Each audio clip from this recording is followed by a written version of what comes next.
चरित्रवान सम्राट विक्रमादित्य, तुम्हारी रक्षा कवच, तुम्हारी पत्नी के रूप को मैंने छीन लिया, ले लिया बदला अपने आप को ठुकराए जाने का।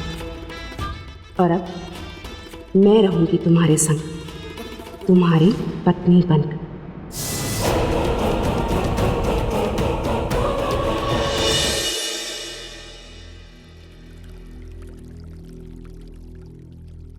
बेताल, चौंक गए ना राजन। देवी, आगे की कथा मैं सुनाता हूं। तो राजन, अब देखना यह है कि कैसे महाचतुर चिड़िया प्रियंवदा, जो रानी चित्रलेखा बन चुकी है, अपनी अगली चाल चलती है, और कैसे बेचारी गाय जैसी सीधी सादी महारानी, जो विश्वास में आकर अपना रूप प्रियंवदा को दे चुकी है, और मुसीबतों में गिरती चली जाती है। लाइए देवी, अब हमारा रूप हमें लौटा दीजिए।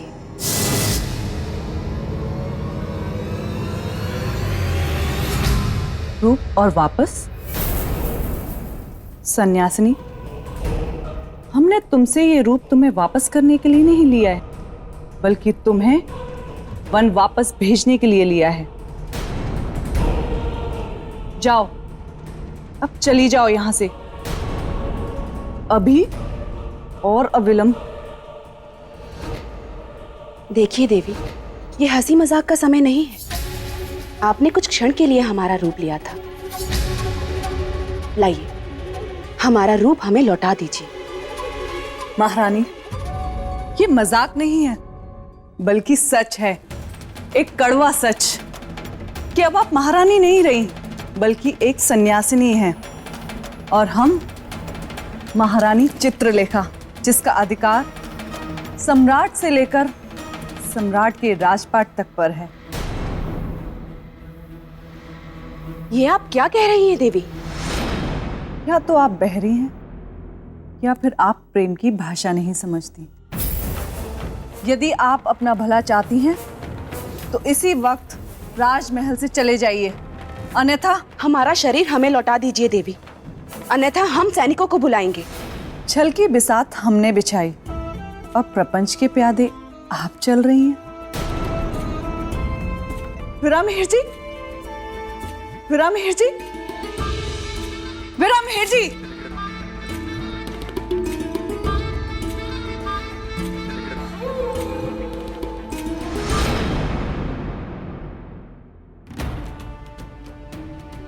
हम नहीं जानते थे हम इतने बड़े छल के शिकार बन जाएंगे, परंतु हम इस छली और प्रपंची के सामने घुटने नहीं टेकेंगे। हम उससे अपना रूप वापस लेकर रहेंगे। सैनिकों, विरामहेर जी, सैनिकों, कहाँ गए सब? क्या हुआ महारानी? विरामहेर जी, उस सन्यासिनी को शीघ्र ही बाहर कर दीजिए। हमसे बहुत बड़ी भूल हो गई, जो बिना कुछ सोचे समझे उसे अपने कक्ष में लेकर गए। क्या किया उसने महारानी? कक्ष में जाते ही उसने अपने सुर बदल लिए, स्वयं को महारानी कहने लगी, और तो और हमसे हमारा रूप भी मांगने लगी।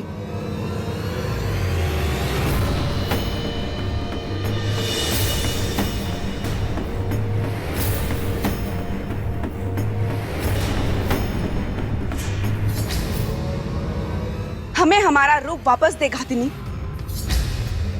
अन्यथा हम तुम्हें जीवित नहीं छोड़ेंगे। राजदंड देंगे तुम्हें।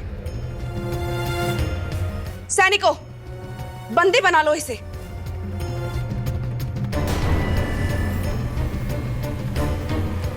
ये तुम्हारी महारानी नहीं,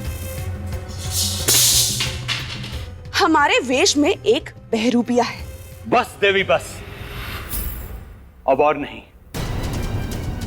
अच्छा होगा आप अभी इसी समय यहां से चली जाए।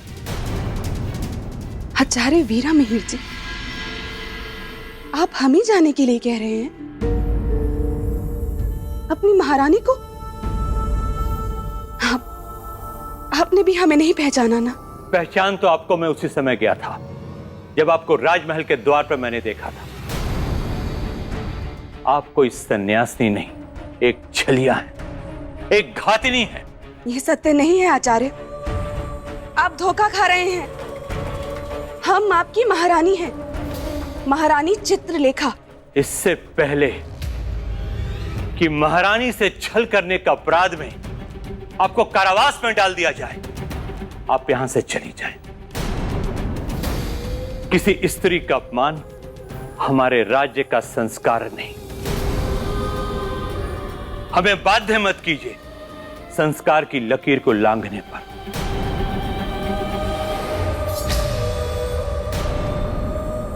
पर मिहिर जी, इससे बहस मत कीजिए और इस संकट को तुरंत ही राजमहल से दूर कर दीजिए। बस कहीं नहीं जाएंगे हम। जब तक सम्राट वापस नहीं आ जाते, हम कहीं नहीं जाएंगे, ना इस राजमहल से और ना ही इस राज्य से। देवी, एक प्रश्न मेरे मन में होता है कि परीक्षा तो सम्राट विक्रमादित्य की थी, तो फिर उनकी पत्नी चित्रलेखा के साथ इस प्रकार का छल और उन्हें इस तरह पीड़ा देना कहां तक सही था? राजन, ये आपने कोई नया प्रश्न नहीं किया। यही प्रश्न इंद्रदेव ने भी ऋषिवर से किया था और उनका उत्तर था कि सम्राट विक्रमादित्य की वास्तविक परीक्षा का आरंभ अब हुआ है। हम सत्य कह रहे हैं, हम आपकी महारानी हैं, हमारा विश्वास कीजिए, हम सत्य कह रहे हैं। चरित्रवान विक्रमादित्य, पतन हो गया तुम्हारे चरित्र का, क्योंकि अब तुम्हारी पत्नी चित्रलेखा नहीं, प्रियंवदा है। अब देखती हूँ कि कैसे करते हो अपने चरित्र की रक्षा।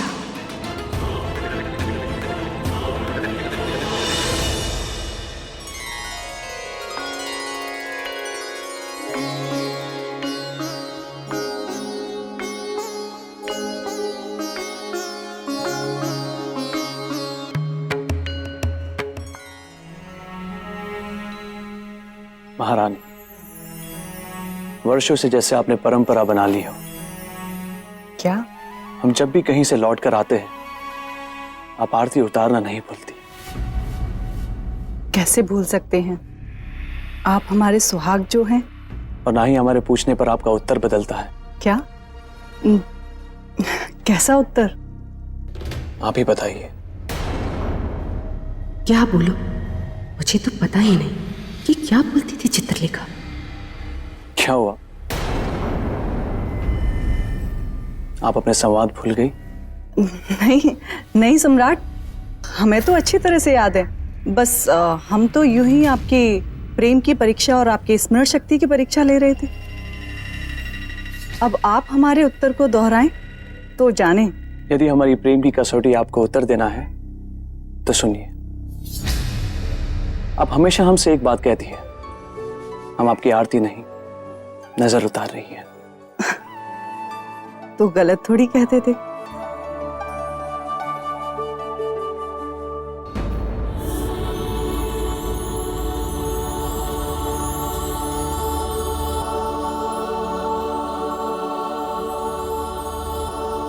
अब चलिए।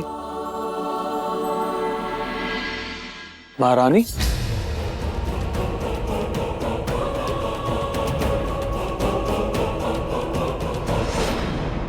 क्या? अब क्या हुआ? कुछ भूल रही हैं आप? क्या बोल रही? कहीं ऐसा ना हो कि मेरा भीख खुल जाए। चित्रलेखा को राज्य से बाहर निकालने से पहले मुझे उससे सब रीति रस्मों को पूछ लेना चाहिए था कि वह क्या क्या करती थी और कैसे कैसे करती थी। भारी भूल हो गई। अब क्या करूं?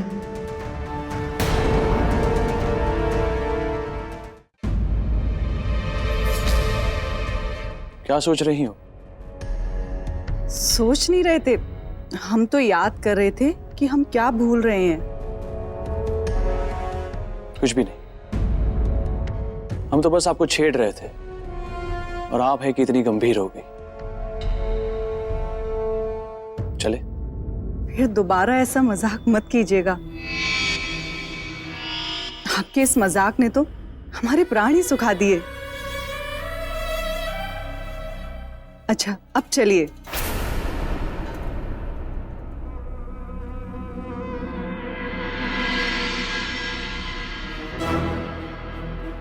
आज कुछ असामान्य सा व्यवहार है महारानी चित्रलेखा का।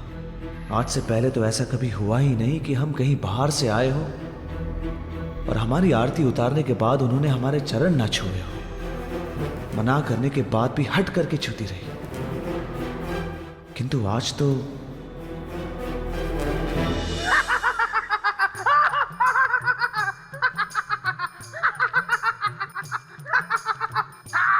बेताल, ये क्या नया नाट्य प्रदर्शन है? नाट्य प्रदर्शन नहीं है देवी, ये तो खुशी से मेरी छाती फूल गई है, मेरा सीना चौड़ा हो गया है, क्योंकि मेरे मित्र विक्रमादित्य पर मुझे गर्व है। बताइए राजन, अगर मेरे मित्र की जगह आप होते तो क्या आप पता लगा पाते कि कुछ गड़बड़ है? नहीं नहीं नहीं नहीं, उत्तर मत दीजिए, उत्तर मुझे पता है। इसीलिए मैं आपको समझा रहा हूं कि हट छोड़ दीजिए और झट से वापस चलिए, क्योंकि ये सिंहासन आपके हाथ कभी नहीं आने वाला।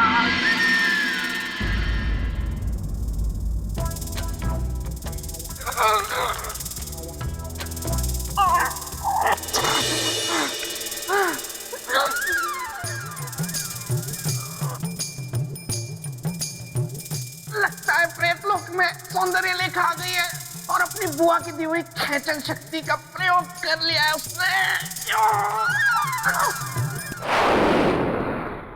देवी, इस बात में तो कोई संशय नहीं कि मित्र हो तो बेताल जैसा।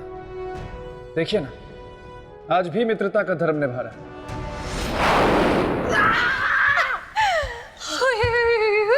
ये क्या तरीका है बेतालनी? मैं वहां पर अपने मित्र की चरित्र की कथा सुनने में लीन था और तुमने मुझे यहाँ खींच लिया। क्योंकि मैं हूँ सौंदर्य लेखा, मैंने तुमको यहाँ नहीं देखा, इसलिए तुम्हें लाया खींच। आओ करे प्रेम की बातचीत। हाँ, वाह वाह, अच्छा किया, बहुत अच्छा किया सौंदर्य लेखा जो तुम यहाँ खुद आ गई, वरना मैं ही तुम्हें बुलाने वाला था। सच?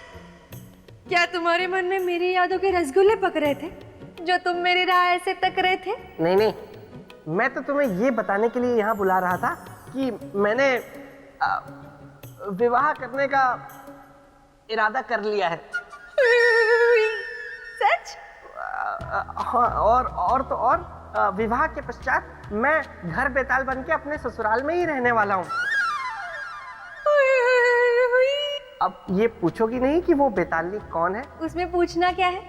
सौंदर्य लेखा यानी कि मैं। नहीं नहीं, तुम नहीं, उसका नाम है कमल चक्षुनी, जिससे मेरा विवाह होने जा रहा है। देखो, क्या नाम है तुम्हारा? सौंदर्य लेखा। हाँ, सौंदर्य लेखा। मुझे पता है तुम्हारा दिल टूटा होगा, लेकिन मैं क्या करूं? अब तुम ऐसा करो कि सबसे पहले यहाँ आना बंद करो, क्योंकि कल ही मैं यहाँ से अपना ये पेड़ और बाकी सब सामान बटोर के यहाँ से हमेशा के लिए चला जाऊंगा।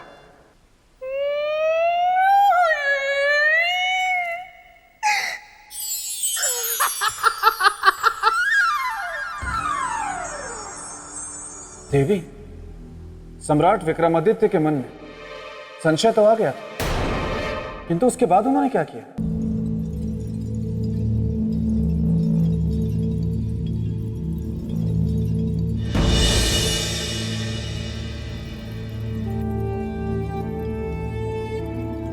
क्या बात है महारानी, आज आपका मन बड़ा शांत लग रहा है। लगेगा नहीं?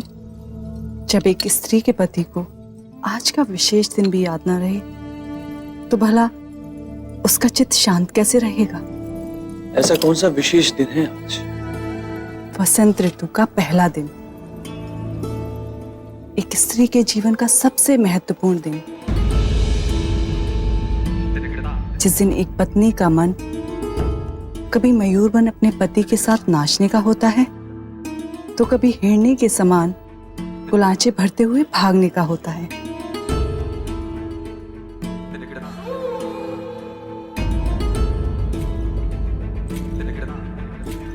और एक आप हैं।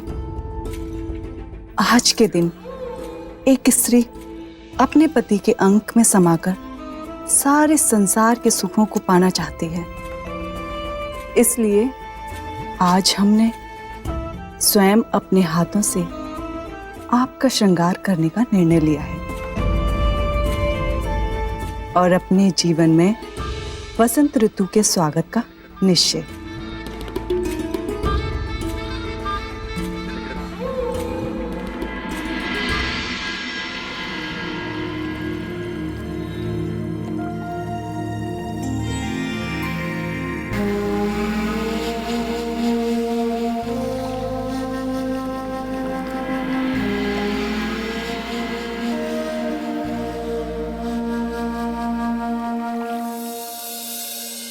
मैं अपने उद्देश्य में सफल हो गई विक्रमादित्य।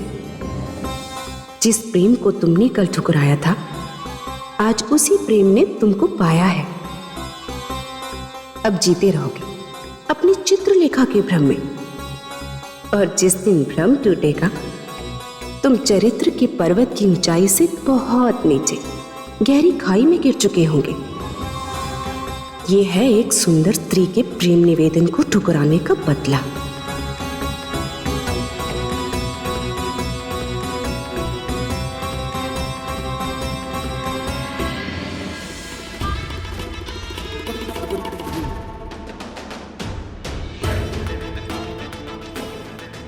सम्राट विक्रमादित्य, अपने जिस चरित्र पर तुम्हें बहुत गर्व है, जो चरित्र ऋषियों और देवताओं के बीच चर्चा का विषय बना हुआ था, आज मैं प्रियंवदा उस चरित्र को सदा सदा के लिए मिटा दूंगी। आज मैं ये सिद्ध कर दूंगी कि रूप की धारा में सबके चरित्र बह जाते हैं।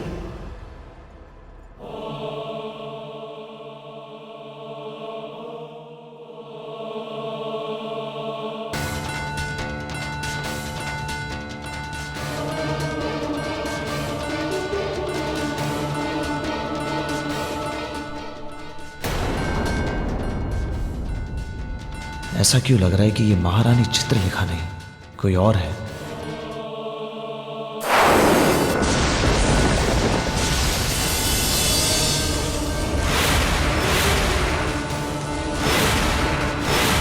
कौन है आप? आपकी पत्नी चित्रलेखा सम्राट। नहीं, झूठ बोल रही हैं आप। आप हमारी पत्नी नहीं है। बताइए हमें, कौन है आप?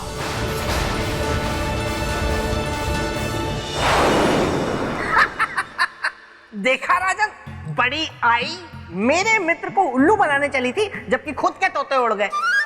शांत रहिए बेताल। तो राजन, क्या किसी मनुष्य के चरित्र में इतनी शक्ति होती है कि वो एक स्त्री के रूप के सामने अड़िग रहे? देवी, जिसकी आत्मा जितनी पवित्र, निर्मल और साफ होती है, उसका चरित्र उतना ही अडिग होता है। तो सम्राट विक्रमादित्य को ये कैसे पता चला कि वो उनकी पत्नी नहीं थी? बहुत ही खतरनाक प्रश्न है ये, लेकिन मैं विक्रमादित्य का मित्र हूं, इसीलिए मुझे पता है। आप कहिए कि उसकी पत्नी केवड़े का इत्र लगाती थी। किसका? केवड़े का। और प्रियंवदा ने गुलाब का इत्र लगाया हुआ था, इसीलिए विक्रमादित्य जान गए कि वो उनकी पत्नी नहीं है। यदि आप दोनों की आपसी बातचीत समाप्त हो गई हो, तो राजन, क्या है आपका उत्तर? हाँ हाँ, जरूर।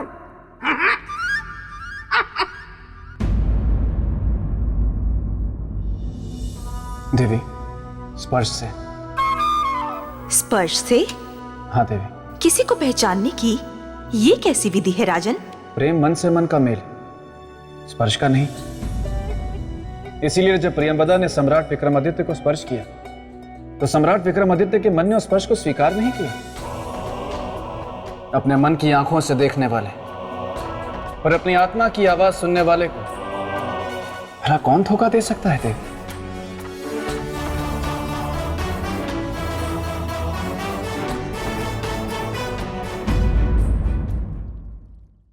तो राजन, सम्राट विक्रमादित्य को ये कैसे पता चला कि वो उनकी पत्नी नहीं थी? प्रेम मन से मन का मेल, स्पर्श का नहीं। इसीलिए जब प्रियंवदा ने सम्राट विक्रमादित्य को स्पर्श किया, तो सम्राट विक्रमादित्य के मन ने उस स्पर्श को स्वीकार नहीं किया। अपने मन की आंखों से देखने वाले और अपनी आत्मा की आवाज सुनने वाले को भला कौन धोखा दे सकता है देवी? ये क्या उत्तर है? ये बेकार उत्तर है, बहुत ही बेकार उत्तर है ना देवी? राजन, आप सही अर्थों में प्रेम को समझते हैं। धन्यवाद देवी। अच्छा देवी, आगे क्या हुआ? कथा में आगे ये हुआ कि सम्राट विक्रमादित्य के सामने संकट आ खड़ा हुआ कि प्रियंवदा की सच्चाई सबके सामने कैसे लाई जाए। देवी, पर इसमें संकट कौन सा था?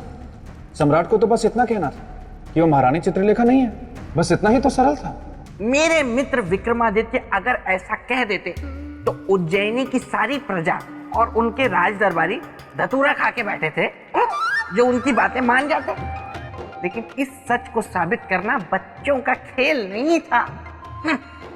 इसी चिंता में मेरे मित्र विक्रमादित्य शरबत में शक्कर की तरह घुले जा रहे थे, घुले जा रहे थे, घुले जा रहे थे। आप जिस औरत का पक्ष ले रहे हैं वो हमारी चित्रलेखा नहीं है, हमारी पत्नी के वेश में कोई और है। पूछिए इससे। क्षमा करें सम्राट, ये आपकी पत्नी है, महारानी चित्रलेखा। मेरे विचार से निश्चित रूप से आपको कोई भ्रम हो रहा है सम्राट। भ्रम आपको हो सकता है पर हमें नहीं। हम दावे के साथ कह सकते हैं कि यह औरत हमारी पत्नी नहीं है। इसके ही रूप में कोई खतरनाक षड्यंत्रकारी है। बताओ स्त्री, कौन हो तुम? हमें राजदंड अपनाने में विवश मत करो, बताओ।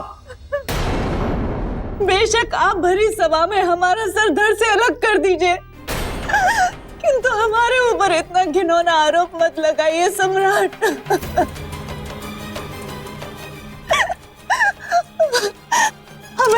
हमें तिरस्कार और संशय के घाव मत दीजिए सम्राट। घाव तो फिर भी समय के साथ भर जाते हैं, परंतु पति पत्नी के रिश्ते में निष्ठा और ईमानदारी ये आवश्यक है। हमें भ्रमित करने का प्रयास मत करो स्त्री। सम्राट, यदि आप मेरी बात माने तो मैं आपसे कुछ कहूं। अवश्य कहिए। सम्राट, भ्रम को त्याग दीजिए, क्योंकि आप जो कह रहे हैं वो किसी भी दृष्टिकोण से संभव ही नहीं है कि महारानी के स्थान पर हूबहू महारानी बनकर कोई और आ जाए। ये तो ये स्त्री ही बता सकती है।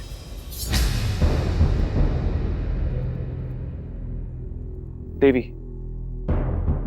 हम आपसे विनती करते हैं, कृपया सत्य बता दो कि तुम कौन हो। आप सत्य जानना चाहते हैं? हाँ। तो सुनिए, सच ये है कि अब आपका मन बदल गया है, आपका चरित्र बदल गया है। अब आप हमारे स्थान पर किसी और स्त्री को उज्जैनी की महारानी बनाना चाहते हैं।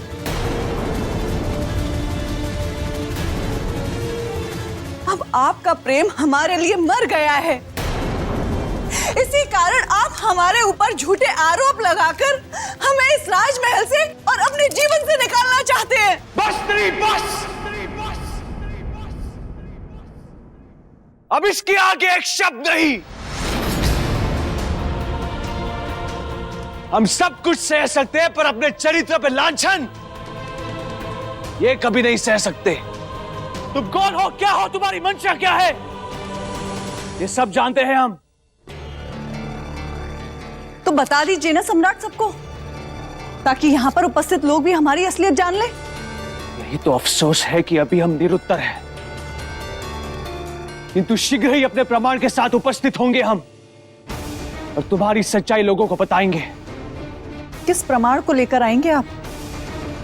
प्रमाण स्वरूप अपनी पत्नी महारानी चित्रलेखा को, जिन्हें तुमने कहीं छुपाकर इन लोगों की आंखों पर अपनी माया की पट्टी बांध दी।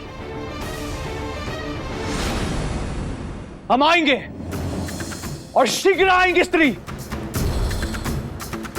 और तुम्हारे इन घिनौने आरोपों का खंडन कर देंगे।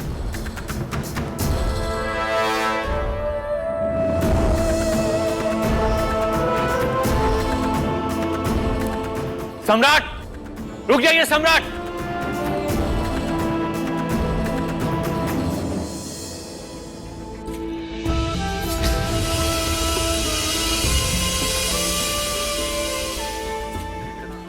सच, चरित्रवान व्यक्ति हैं विक्रमादित्य।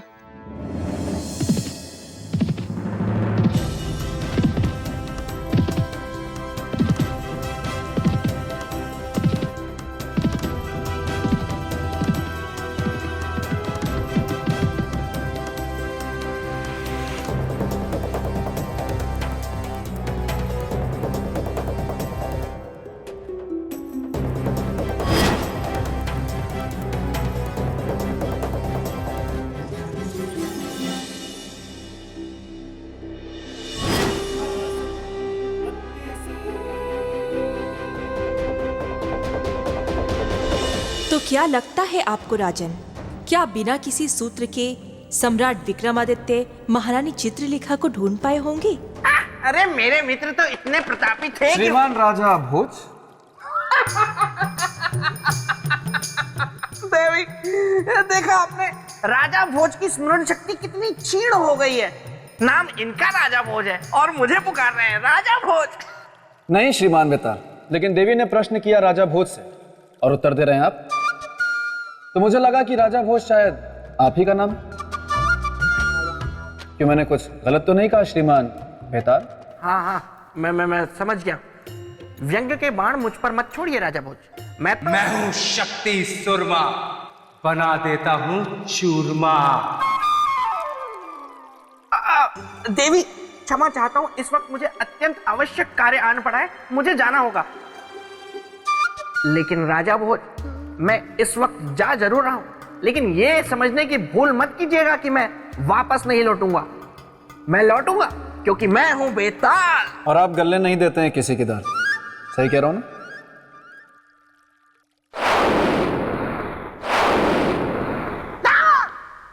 मैं हूं शक्ति सुरमा, बना देता हूं चूरमा।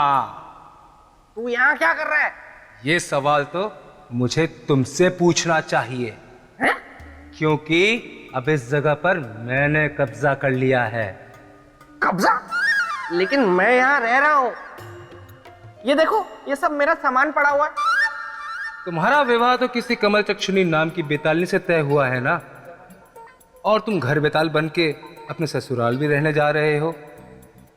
ये बात बोली मुझसे मेरी बहन, सुन के नहीं हुआ मुझसे सहन।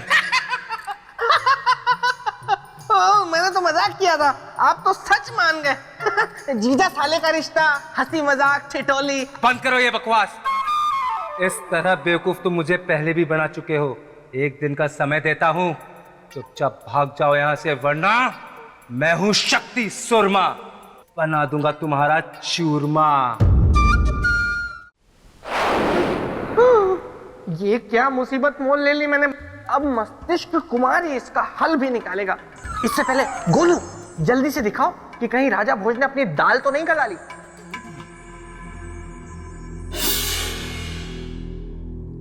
देवी, सम्राट विक्रमादित्य तो निकल गए महारानी चित्रलेखा को लाने, लेकिन प्रियंवदा ने क्या किया होगा?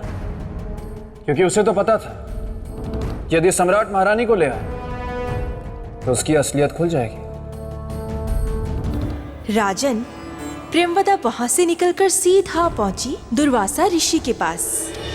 विक्रमादित्य, ये दुर्वासा की परीक्षा है और तुम इस परीक्षा में कदापि सफल नहीं हो सकते, कदापि नहीं। किंतु वे आपकी हर परीक्षा में सफल हुए ऋषिवर। क्या? प्रियंवदा, तुम्हें तो मैंने उज्जैनी भेजा था। सम्राट विक्रमादित्य की परीक्षा लेने। हाँ, मैंने उनकी परीक्षा ली वहां जाकर ऋषिवर, किंतु वे मेरी हर परीक्षा में सफल हुए और मैं हार गई। ऋषिवर, सम्राट विक्रमादित्य इकलौते चरित्रवान पुरुष हैं इस संसार में। मैं आपसे अनुरोध करती हूँ कि कृपया आप अपनी यह परीक्षा समाप्त कर। बस प्रियंवदा, बस। तुम्हारे कथन अनुसार यदि विक्रमादित्य तुम्हारी परीक्षा में सफल हुआ है तो तुमने उससे भावनाओं के आधार पर परीक्षा ली है, किंतु अब अटल सत्य के आधार पर तुम्हें परीक्षा लेनी है। वो कैसे? जीवन और चरित्र को मृत्यु की कसौटी पर कसकर।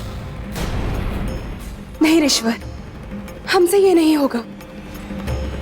इस परीक्षा में तो दुष्परिणाम की संभावना है। तो ठीक है, ऐसा श्राप दूंगा कि जन्म जन्मांतर तक चरित्रहीन बनकर जीने पर विवश हो जाओगी।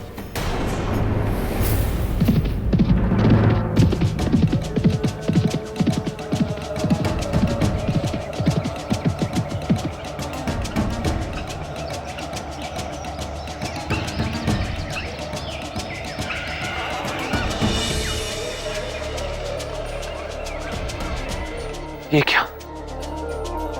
सबके स्वर सुनाई दे रहे, केवल अपनी पत्नी के स्वर नहीं सुन पा रहे हम। क्या हो रहा है ये?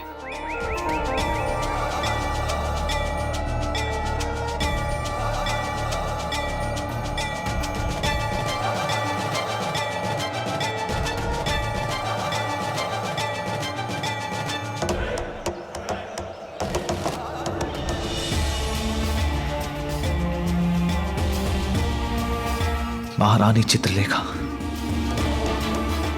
कुछ बोलिए ताकि हम आपको सुन सकें।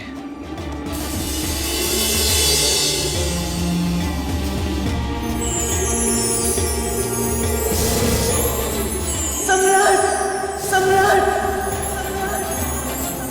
सम्राट, सम्राट।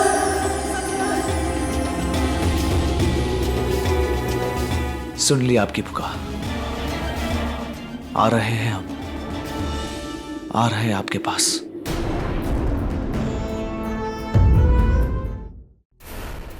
सम्राट विक्रमादित्य ने मन से मन के तार जोड़कर महारानी चित्रलेखा की आवाज तो सुन ली, पर वो उन्हें ढूंढेंगे कहाँ? क्योंकि महारानी का चारों तरफ कोई नामो निशान नहीं था। राजन, जिन सम्राट विक्रमादित्य ने महारानी के मन से मन की तार जोड़कर उनकी आवाज सुन ली थी, उनके लिए उन्हें ढूंढना कोई कठिन कार्य नहीं था। बिल्कुल कठिन कार्य नहीं था। देवी ने एकदम सत्य कहा, लेकिन राजा भोज को धेला समझ में नहीं आ रहा था कि वो किससे मुकाबला करने चले। मुकाबले से याद आया कि मुझे भी तो शक्ति सूरमा का मुकाबला करना है, और ये मस्तिष्क कुमार भी अब तक नहीं आया। पता नहीं कहां जीवित हो गया। माँ से मस्तिष्क कुमार आ गया बस बेताल। मस्तिष्क कुमार, तुम्हें पता है वो शक्ति सूरमा? मुझे स से सब पता है, लेकिन तुम च से चिंता मत करो, क्योंकि मैं माँ के मस्तिष्क से ऐसी युक्ति बताऊंगा कि वो त से तुम्हारा कुछ नहीं बिगाड़ पाएगा। तो जल्दी बताओ ना युक्ति। Chip chip chip chip chip. वहां मित्र, तुम्हें कैसे पता कि मुझे बहुत भूख लगी हुई है?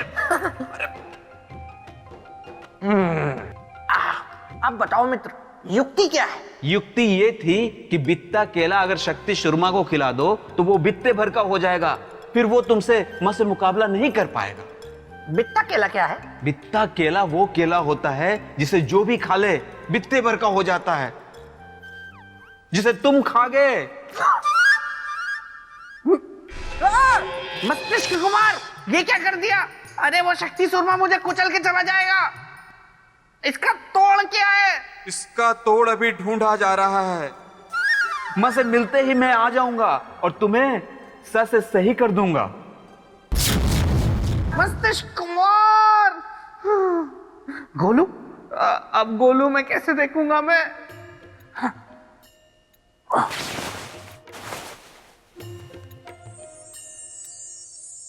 भले ही सम्राट विक्रमादित्य ने महारानी की आवाज सुन ली थी, भले ही वो उस आवाज के पीछे पीछे उन्हें ढूंढने निकल पड़े थे, लेकिन संकट अभी टला नहीं था।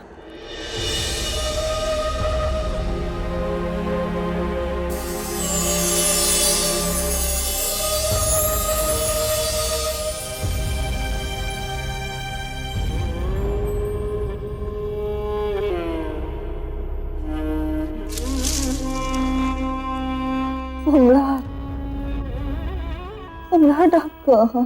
सम्राट, सम्राट,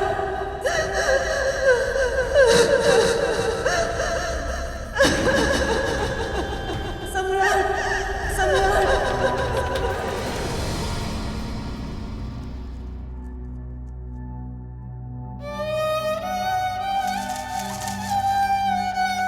सांस के बिना शरीर का क्या मोल प्रभु। इसलिए जीवन का अंत ही अंतिम विकल्प है। जब हमारे जीवन में सम्राट ही नहीं रहे तो हम जीवित रहकर क्या करेंगे?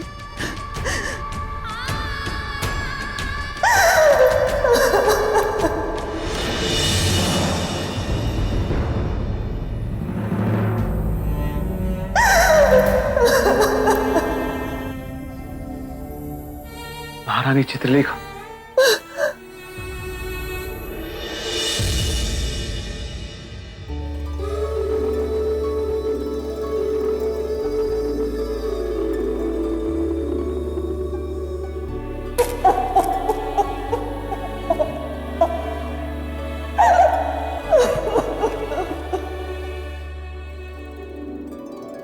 आंसू पूछिए। हम आ गए। आंसू पूछिए। आपने उस स्त्री को पहचान लिया महाराज?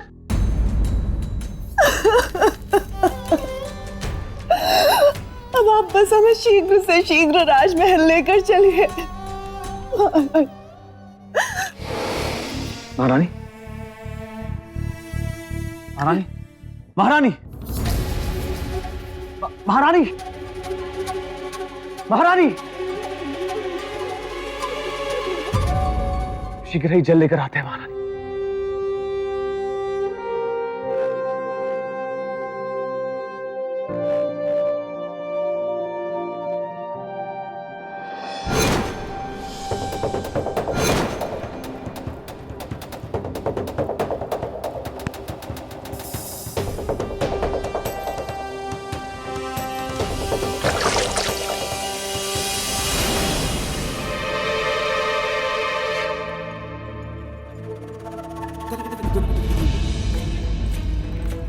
सम्राट, आप अपनी पत्नी को देखकर चौंक क्यों गए? ये रूप का खेल खेलना बंद करो प्रियंवदा।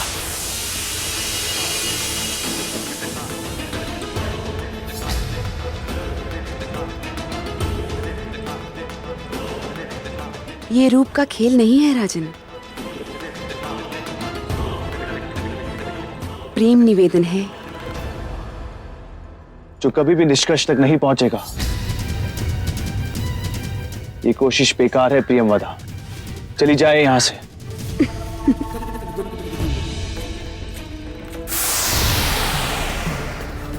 ये वरमाला मेरे गले में डालकर मुझसे प्रेम विवाह कर लीजिए सम्राट।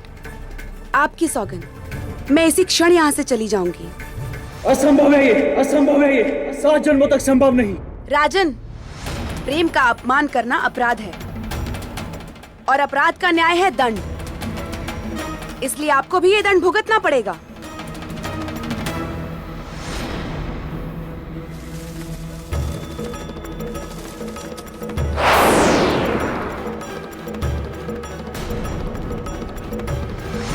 ये चंदन की माला है, जाइए, ले जाइए। जिसके लिए आपने हमारे प्रेम को ठुकराया है उसके काम आएगी।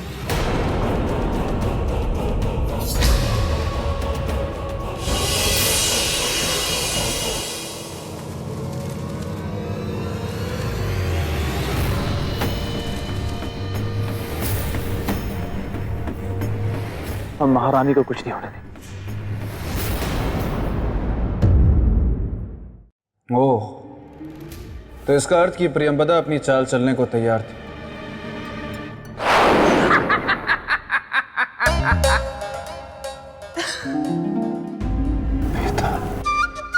कोई कितने भी कद्दू में तीर क्यों ना मार ले, मेरे मित्र विक्रमादित्य से जीतना असंभव था। बेताल,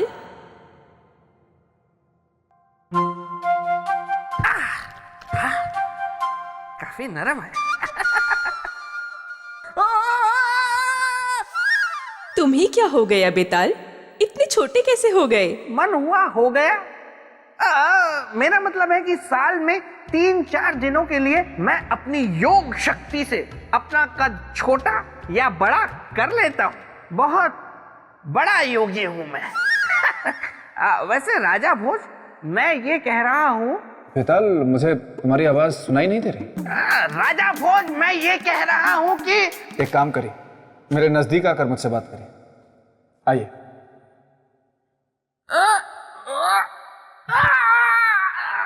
बड़े पथरीले हाथ है, दूध मलाई लगाया करो। राजा भोज, संभाल कर, मैं गिर जाऊंगा। आप बताइए, क्या कह रहे थे आप? राजन, अगर आप मेरे मित्र के सिंहासन को पाने का विचार त्याग दें तो मैं आपको योग शक्ति सिखा सकता हूं।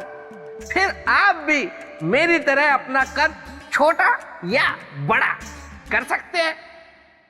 नहीं नहीं श्रीमान, धीरे धीरे बोलिए, मैं काफी नजदीक हूं आपके। नहीं श्रीमान बेताल, मैं आप जैसा योगी, आप जैसा पराक्रमी, आप जैसा शूरवीर बन ही नहीं सकता। वो तो है। मैं तो एक साधारण मनुष्य हूं और मुझे साधारण मनुष्य ही रहने दीजिए। तो कंधे पे क्यों बिठा रखा है? नीचे उतारिए। आइए। पथरीला हाथ।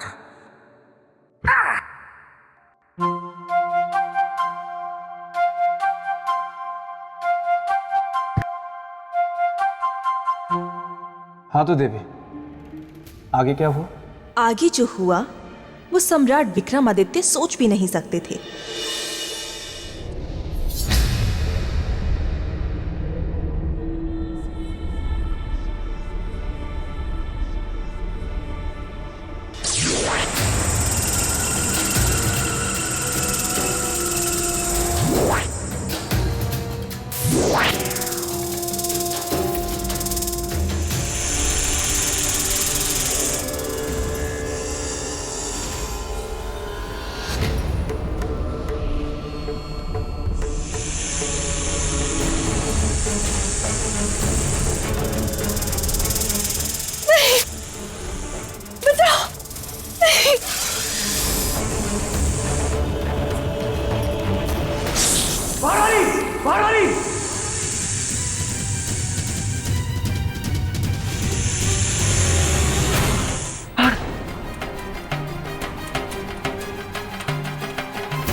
महारानी, महारानी आंखें खोलिए।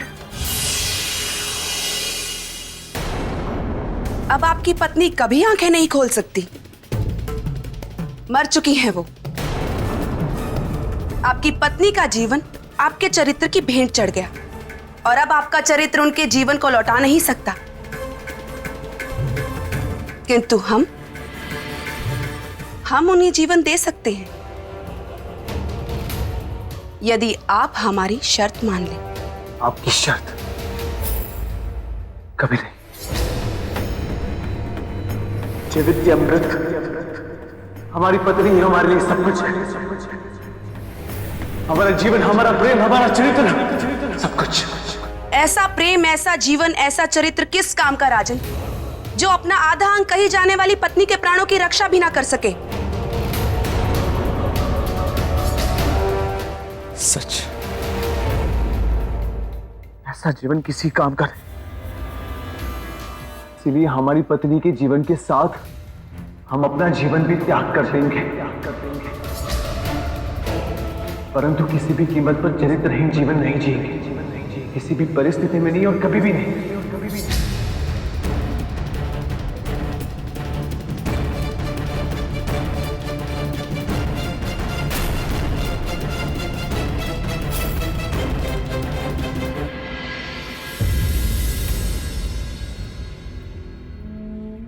महारानी, हमने जीवन भर आप ही से प्रेम किया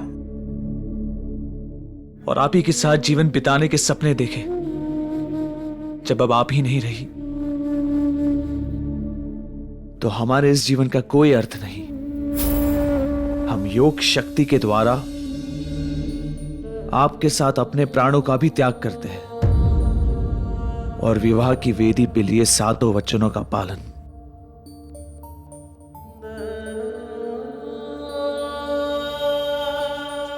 ओम ओम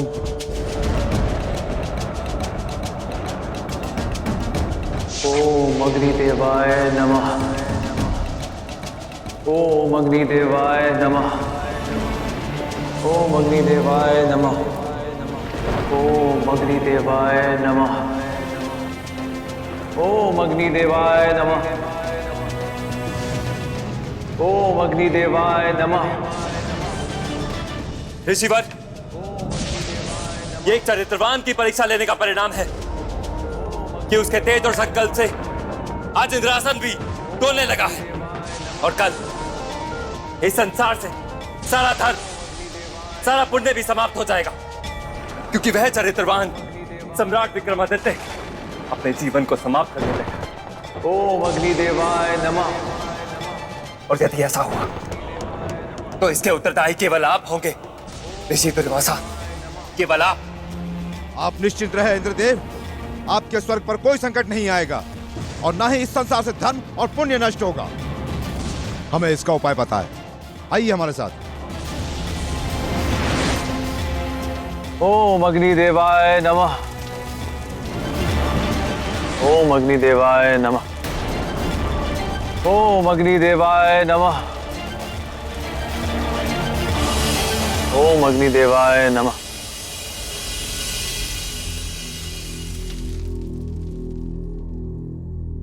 आंखें खोलिए राजन।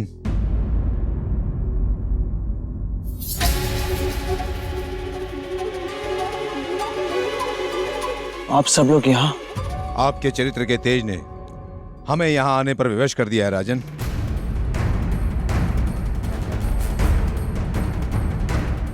हम क्षमा चाहते हैं। नहीं राजन, क्षमा आप नहीं, क्षमा तो हम आपसे मांगेंगे। आप? मुझे क्षमा कर दीजिए राजन, क्योंकि ना चाहते हुए भी मुझे ऋषि दुर्वासा के आदेश पर आपके चरित्र की परीक्षा लेने आना पड़ा। परीक्षा? हाँ राजन, पर हम आपसे हार गए। किंतु इस परीक्षा में हम भी तो पराजित हो गए। नहीं राजन, आप पराजित नहीं हुए। कैसे पराजित नहीं हुए? परीक्षा हमारी ली जा रही थी, परंतु दंड?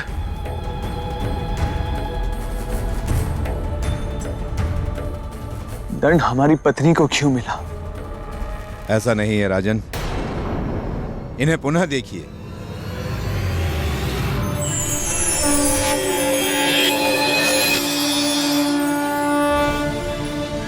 सम्राट,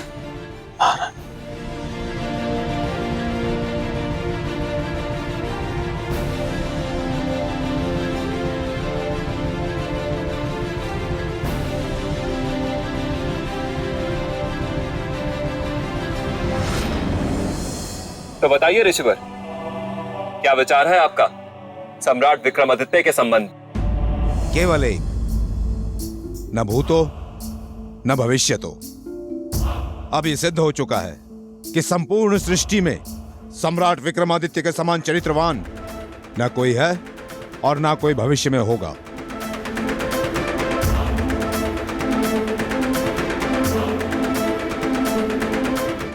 राजा भोज, राजा भोज।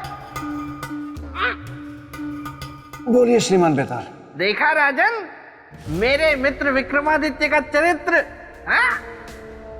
है कोई ऐसा पूरी दुनिया में जो मेरे मित्र के चरित्र का मुकाबला कर सके? और एक आप हैं, चले हैं मेरे मित्र के सिंहासन को हासिल करने। बेताल, मैं सिंहासन को अपने लिए नहीं, अपनी प्रजा के हित के लिए प्राप्त करना चाहता हूं। अच्छा। किंतु राजन, सम्राट विक्रमादित्य के इस सिंहासन बत्तीसी के धारण करने से पहले एक बार स्वयं को चरित्र के तराजू में तोलकर देख लीजिए कि आप उनके समान चरित्रवान हैं भी या नहीं। अरे देवी, कहा मेरे मित्र विक्रमादित्य का चरित्र गंगा जल की तरह पवित्र, पावन, उज्जवल, शीतल, निर्मल। बेताल, क्षमा देवी क्षमा। तो राजन, इस सिंहासन को प्राप्त करने का सोचने से पहले एक बार अपने चरित्र को तराजू में तोल कर देख लीजिए। क्या पता कौन सा पलड़ा ऊपर हो, कौन सा नीचे।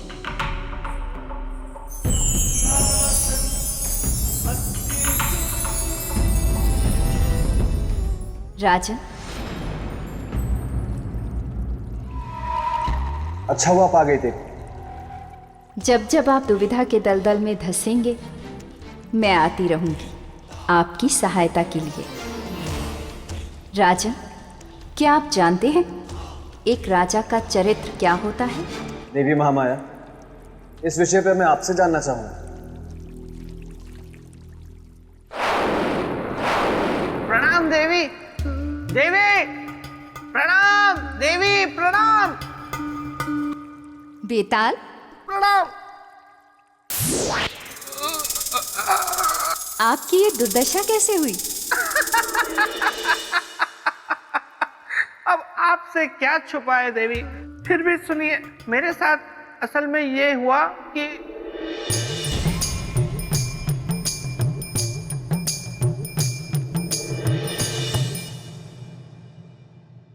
देवी, आप ही मेरी सहायता कर सकती है। कृपया मेरी सहायता कीजिए ना। मैं सहायता करूंगी, लेकिन तुम्हें एक वचन देना होगा। तुम यहाँ से प्रेत लोक वापस चले जाओगे। हाँ, मैं वचन देता हूँ, मैं चुपचाप प्रेत भूमि वापस चला जाऊंगा।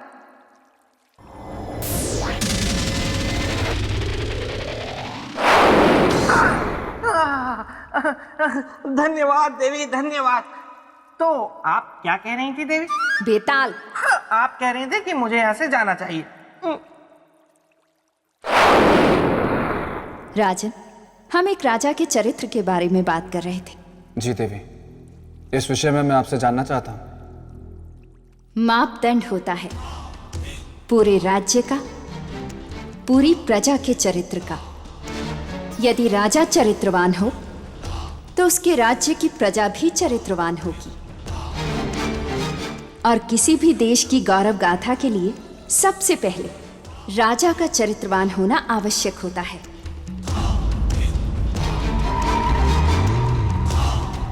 किंतु राजन, इसके विपरीत यदि समाज में कोई चरित्रहीन निकले या किसी के ऊपर चरित्रहीन होने का झूठा दोष लगे, तो आपके विचार से उसे क्या करना चाहिए?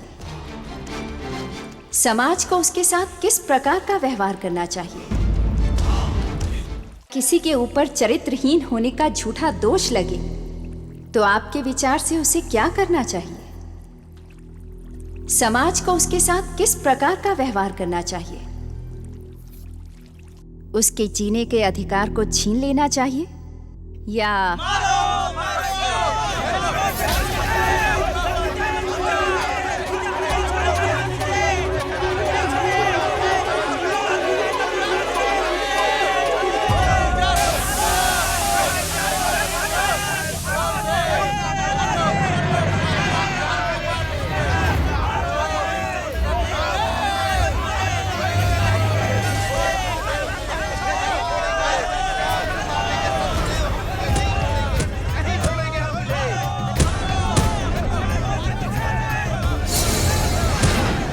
ये लोग तो इस बालक को मार डालेंगे।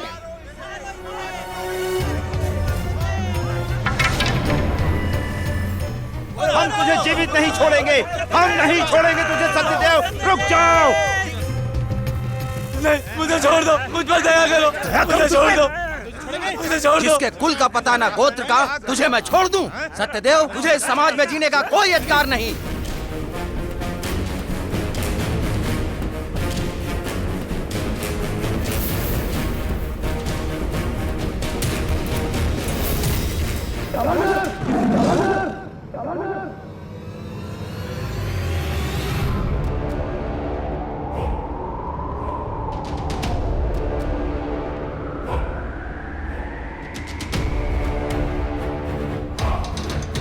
कौन हो तुम?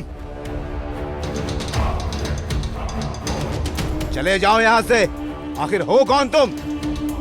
एक मानव, और मानव धर्म के अनुसार मैं आपसे एक प्रश्न पूछना चाहता हूँ। इस बालक को क्यों मारना चाहते हैं? धर्म सभा ने निर्णय लिया है इस बच्चे को मारने का। धर्म सभा के अनुसार ये घातक है हमारे समाज के लिए। ईश्वर पुत्र और घातक? हाँ, क्योंकि इसका कोई कुल नहीं है। ना तो इसका कोई पितृकुल है, ना गोत्र है, ना धर्म है। ऐसे व्यक्ति के जीवित रहने से समाज दूषित हो जाएगा। इसलिए इस बालक का मरना जरूरी है। मारना मानवता नहीं है, इसलिए मैं मानवता के मार्ग से नहीं हटूंगा। यह अधर्म है, पाप है। पाप और पुण्य की बातें मत करो अजनबी, हट जाओ हमारे मार्ग से, अन्यथा इस पापी के साथ मरने के लिए तू तैयार हो जा। खबरदार, जो आगे बढ़े। चले जाओ वरना तुम्हारी भी हत्या कर दी जाएगी।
तुम ठीक हो ना? ए अजनबी, ये तुमने ठीक नहीं किया।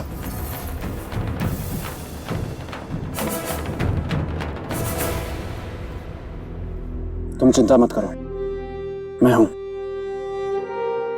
हाँ।